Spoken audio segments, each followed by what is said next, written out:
नया घर का इंटीरियर कर रहे हो या उसकी रेनोवेशन करवाने वाले हो, तो आप क्या चाहते हो, आपका घर लग्जरियस बने या नॉर्मल ही घर रहे। क्योंकि इंटीरियर करते हम कुछ ऐसी गलतियां कर देते हैं जिससे हमारा घर लग्जरियस नहीं चिपर लगने लग पड़ता है। क्यों लगने लग पड़ता है? क्योंकि हमें आइडिया नहीं होता है कि इस इंटीरियर को ऐसे भी किया जा सकता है, और जब हम उसको सही तरीके से नहीं करते हैं तो हमारे पैसे भी वेस्ट होते हैं, घर अच्छा भी नहीं लगता है। तो ऐसी कुछ 13 बातें मैं आपको बताऊंगा जिससे आपका घर लग्जरियस दिखेगा, नॉर्मल नहीं रहने वाला वो। तो सबसे पहली चीज़ क्या करनी है आपको, जो हमारा टीवी पैनल है, कहीं भी लिविंग रूम में बना रहे हो, बेडरूम में, कहीं भी टीवी पैनल बना रहे हो, करते क्या है हम लोग, उसको हैवी दिखाने के लिए, बड़ा दिखाने के लिए बीच में लोवर्स, लाइट, काफ़ी आइटम्स यूज़ कर देते हैं जिससे हमारा वो क्या हो जाता है, थोड़ा नॉर्मल सा दिखता है, चीपर दिखता है।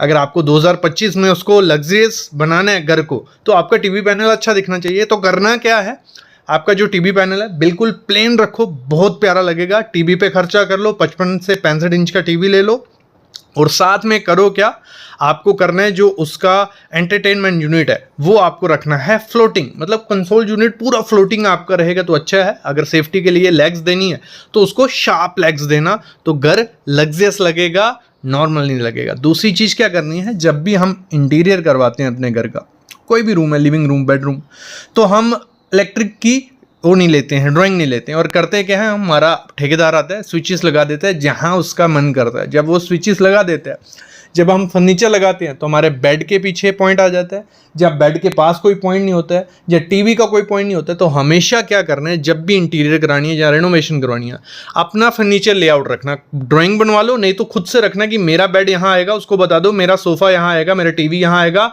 मेरी चेयर यहाँ लगने वाली है, फ़ैन का स्विच यहाँ चाहिए। तो उससे होगा क्या, प्रॉपर से लेआउट होगा और अच्छा इंटीरियर आपका रहेगा, लग्जरियस दिखेगा, क्योंकि स्विचेस जगह पे होंगे तो नॉर्मल वो भी नहीं रहने वाला। तो ये पहला काम आपको करना है। अगला चीज़ क्या करनी है, हम क्या करते हैं, बहुत ज़्यादा खर्चा कर देते हैं किस पे, वुडन फर्नीचर पे। जैसे रेलिंग बनाते हैं, डोर फ्रेम हो गए, विंडो फ्रेम हो गए। आजकल बहुत अच्छा मटेरियल आ गया जो इससे आधे के आधे रेट में हो जाएगा। क्यों इतना खर्चा करना है, विंडो आपके, डोर आपके कर्टन के पीछे जाने वाले हैं। रेलिंग वुडन का आजकल इतना ट्रेंडिंग नहीं रहा है। तो मैं बोलता हूं जो खर्चा आपको वुडन पे करना है, क्योंकि वुडन करवा के उस पर फिनिशेस भी करने हैं, पीयू करवाना है, ड्यूको करवाना है, उसका और खर्चा, मतलब बहुत ज़्यादा खर्चा हो जाता है इंटीरियर में अगर आप लकड़ी लगाते हो। तो मैं तो रिकमेंड नहीं करता। आजकल बहुत मटेरियल हैं, WPC है, आप एल्यूमिनियम की जा सकते हो, UPVC की सेम लुक मिल जाएगी, आधे रेट में मिल जाएगी। जो खर्चा यहाँ बचेगा वो आप किस पे खर्चा करो, होम डेकोर आइटम पे। होम डेकोर आइटम कैसे होगी, जैसे हम आप दीवारों पे कुछ लाइट्स लगवा सकते हैं, कुछ डेकोर आइटम ले सकते हैं, वो स्पेंड डेकोर पे करना है। अगली चीज़ क्या करते हैं, हम घर बनाते हैं, रूम बना रहे हैं, बिना थीम के जो मन करता है वो कलर हमारा डिसाइड हो जाता है। मतलब जैसे हम मार्केट लेने गए, जहाँ पिक्स देख ली, तो कोई मतलब हमने कोई स्केड्यूल नहीं बनाया कि हमारा रूम कुछ ऐसा रहना चाहिए, उसकी थीम वाइट है, बेज है, जो कलर, मतलब आपके रूम की थीम होनी चाहिए। मतलब आपको रूल फॉलो होना चाहिए 60-30-10 का, कि आपके रूम में जो कलर होना चाहिए मेन 60% वो लगा लो, बेज कलर कर रहे हैं तो लाइट बेज 60%, 30% थोड़ा डार्क बेज, और 10% एसेंट कलर रख लो, कोई भी कंट्रास्ट कर लेना उसके साथ। मतलब एक थीम पकड़ोगे तो रूम अच्छा भी लगेगा, ट्रेंडी भी लगेगा। वैसे ही पूरे रूम में, पूरे घर में आपको वो चीज़ फॉलो करनी है कि आपके हर रूम का, हर एरिया का एक थीम होना चाहिए। नहीं तो कोई भी कलर उठा के लगा दोगे तो वो अच्छा नहीं लगेगा, कोई भी फर्नीचर उठा के लगा दोगे वो अच्छा नहीं लगने वाला। वो नॉर्मल घर चीपर ही दिखेगा, लग्जरियस दिखेगा, खर्चा सेम होगा लेकिन वो लग्जरियस नहीं दिखने वाला। वैसे हम क्या करते हैं, जब एलिवेशन अपनी डिज़ाइन करते हैं, हम उस पर क्या करते हैं, टाइल लगाते हैं, paint, texture paint, railing, section, जाली, जितना कुछ होता है सब कुछ थोप देते हैं उस सीलिंग, उस एलिवेशन पे, और वो कुछ ऐसी दिखती है, बहुत बेकार, बहुत बोरिंग, क्योंकि बहुत कलर्स हैं, बहुत आइटम्स हैं। डिसेंट और लग्जरियस अगर घर को दिखाना है बाहर से ही, तो जितना वो सिंपल होगा, जितना डिसेंट सा होगा तो उतना प्यारा लगेगा। जैसे ये एलिवेशंस देखो, 2-3 एलिवेशन मैं आपको दिखा देता हूँ एग्जांपल के लिए। तो कुछ ये एलिवेशन है, सिंपल एलिवेशन है। पेंट एक कलर, दो कलर आपको दिख रहे हैं, वही 60-30-10 का हमेशा रूल फॉलो करना है इंटीरियर में। अगर ऐसा करोगे तो लग्जरियस घर दिखने वाला है। तो ऐसा कुछ रखो यार, बहुत प्यारा लगेगा। ना इतनी ज़्यादा मेंटेनेंस करनी पड़ेगी, क्योंकि अगर जितना हौश पौश होगा, जितनी आइटम्स यूज़ करोगे, उतनी ज़्यादा मेंटेनेंस करनी पड़ती है। जितना सिंपल उतनी कम मेंटेनेंस, उतना ज़्यादा लग्जरियस वो लगने वाला है और हमेशा रहेगा, वो ट्रेंडी रहेगा। अगली चीज़ होती है, हम जब भी घर का इंटीरियर करवाते हैं बहुत खर्चा करते हैं चीज़ पे, लेकिन ग्रीनरी पे खर्चा नहीं करते हैं। क्या नहीं करते? हमारे रूम्स में, हमारे रूम के बाहर कहीं भी आपको प्लांट्स नहीं होते। अगर प्लांट्स अपने रूम में लगाते हो, भले वो आर्टिफिशियल है, भले वो नेचुरल है, तो वो एक एनहेंस करते हैं आपके रूम को और वो लग्जरियस दिखाते हैं आपके घर को। तो मेरे ख्याल में तो आपको प्लांट्स ऐड करने हैं और करना कि जितने थोड़े बड़े प्लांट्स होंगे, भले वो आर्टिफिशियल हैं, बड़े नॉर्मल, बहुत अच्छे लगते हैं। बोनसाई उसमें से अच्छे हैं, तो बोनसाई यूज़ कर सकते हो। अगली क्या गलती है, हम जब बाथरूम बनाते हैं, टाइल लगवाते हैं, कहीं भी टाइल लगवा रहे हैं, मोस्टली बाथरूम की मैं बात कर रहा हूँ, वहाँ पे डार्क कलर, ब्लैक कलर की टाइल लगवा देते हैं। और होता क्या है, थोड़े टाइम बाद वहाँ स्टेन पड़ जाते हैं। जैसे पानी, मतलब शुरू में लग्जरियस लग रहा है, लेकिन थोड़े टाइम बाद वो नॉर्मल और चिपर लगेगा, क्योंकि उसकी मेंटेनेंस नहीं हो पाएगी। जब वाटर के दाग लग जाते हैं टाइल पे, बहुत ख़राब दिखते हैं वो, ना टाइल चेंज कर पाओगे और वो बहुत ख़राब लगने वाला है। तो जितना कम डार्क कलर यूज़ करोगे बाथरूम में, उतना ज़्यादा अच्छा वो लगने वाला है। मैट करो, फिनिशिंग भी इजी हो जाएगा, ग्लॉसी में दिक्कत रहती है।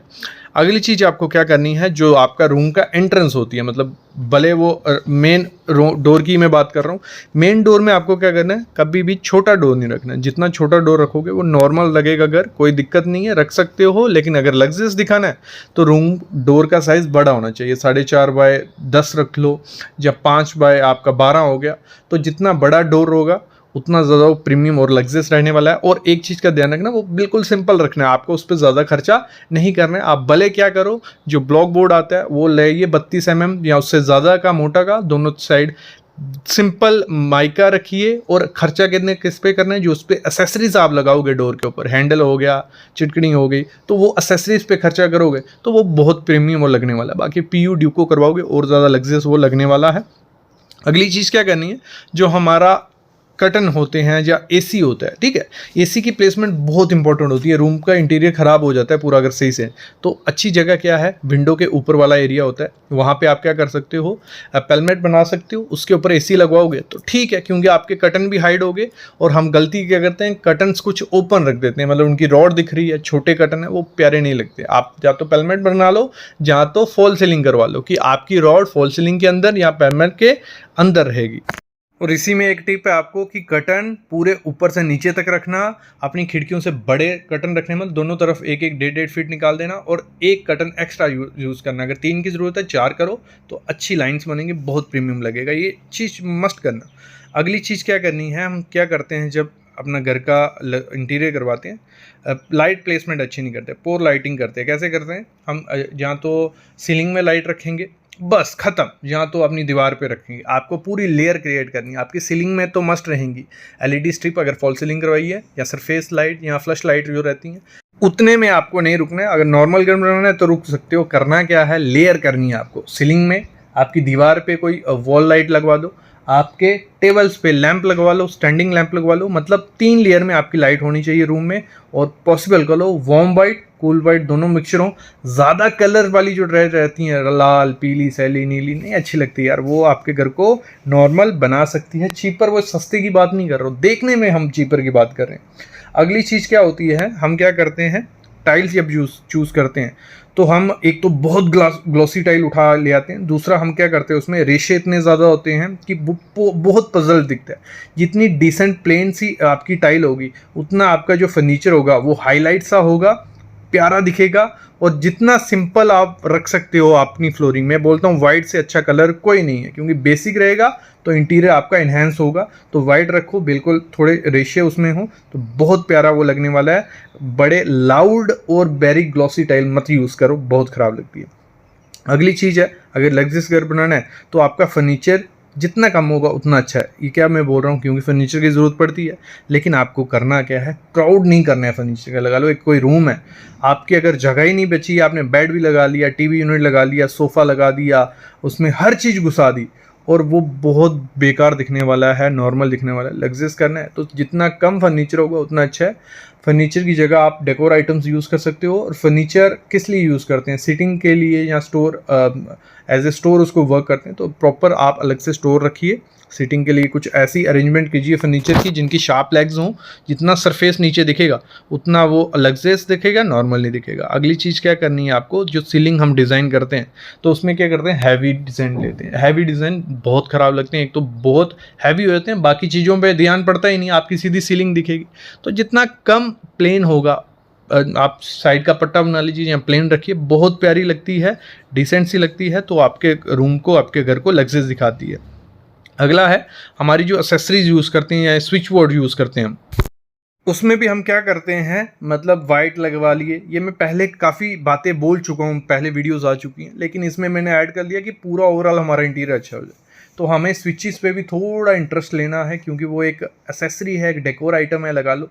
तो उसमें जितना अच्छा वो आप कलर चूज़ करोगे उतना प्यारा वो लगने वाला है। तो ये चीज़ मस्ट रखना, जो भी हार्डवेयर होगा, भले वो बाथरूम का है, किचन का है, या आपके वॉश बेसिन का है, तो उस पर भी ऐसा ही ध्यान देना है कि सिंपल सा मत लगाना, क्योंकि वो भी आपके एक डेकोर आइटम ही वर्क करने वाली है। अगली चीज़ क्या होती है, जब हम किचन बनाते हैं अनप्लान्ड तरीके से, हम छोड़ देते हैं किस पे, हमारे कारपेंटर पे, मिस्त्री पे, जो बनाएगा हम रेडी हैं उसके लिए। ऐसा नहीं करना है, प्रॉपर से प्लान करना है, जो आपको चाहिए, जो आपको कलर चाहिए, जहाँ आपको कैबिनेट चाहिए, प्रॉपर से वेल प्लान्ड जो मॉडल किचन होती है वो लग्जरियस दिखती है। नहीं तो नॉर्मली वो अपने मन का माइका यूज़ करेगा, पेंट यूज़ करेगा, या जो भी फिनिशेस होंगी वो यूज़ करने वाला है। तो ये कुछ चीज़ें हैं, जब आप अपना घर बनाओगे तो इन पे ज़रूर ध्यान देना, घर लग्जरियस भी बनेगा। ऐसी वीडियो अगर एक और चाहते हो पार्ट 2, क्योंकि काफ़ी चीज़ें होती हैं जिन पे हमें ध्यान देंगे तो हमारा घर लग्जरियस लगेगा, ना कि नॉर्मल। इन सब चीज़ों में हमारा खर्चा सेम हुआ, खर्चा सेम था, बस तरीका था लगाने का। तो वो तरीके आपको फॉलो करनी है, आपका घर लग्जरियस और ट्रेंडी रहने वाला है, बनने वाला है। तो अभी मैं लेता हूँ अलविदा, ऐसी वीडियोस में लाता रहूँगा। बस चैनल को सब्सक्राइब कर लो यार, आप चैनल सब्सक्राइब ही नहीं करते हो। हमारे मोस्टली जो व्यूज़ हैं 80% लोगों ने चैनल को सब्सक्राइब नहीं किया। आप करोगे तो एक मोटिवेशन मिलती है, 2 मिलियन तक पहुँचाओ यार। Thank you guys.